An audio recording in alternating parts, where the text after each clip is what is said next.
Welcome to this coding tutorial. Today, we are tackling an interesting tree problem: distribute coins in a binary tree. The goal is to calculate the minimum number of moves required to balance the coins across all nodes. Here is the setup. You are given a binary tree with n nodes. Each node contains a certain number of coins.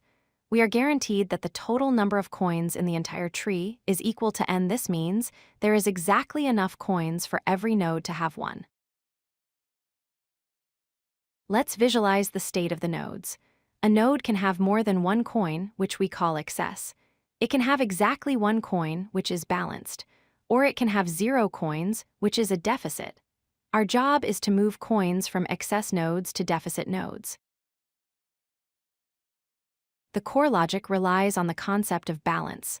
For any given node or subtree, the balance is the number of coins it has minus 1, which is what it needs.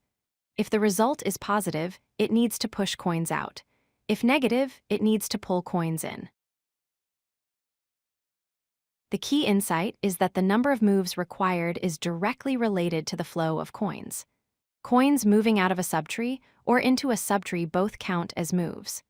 Therefore, the total moves equals the sum of the absolute balance of the left subtree plus the absolute balance of the right subtree. To implement this, we use a depth-first search, specifically a post-order traversal.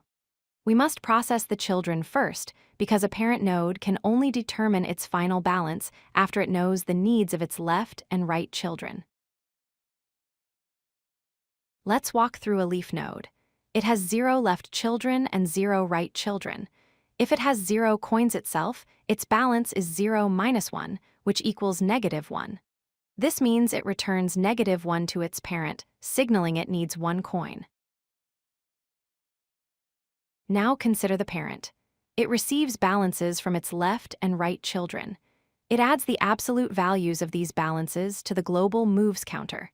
Then, it calculates its own balance to return to its parent, its own coins, minus 1, plus the balances from its children. Here is the Python implementation. We define a global moves variable. Inside our helper function, we recursively call left and right. We add the absolute values to moves, and then return the current node's balance to continue the chain up the tree.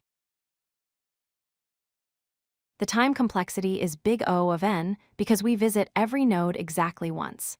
The space complexity is big O of h, where h is the height of the tree, representing the maximum depth of the recursion stack.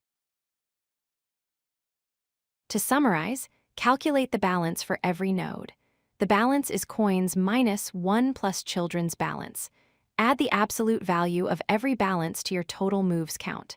This simple bottom-up approach guarantees the minimum number of moves. If you like this video, hit that like button and don't forget to subscribe. Visit codelucky.com for more such useful content.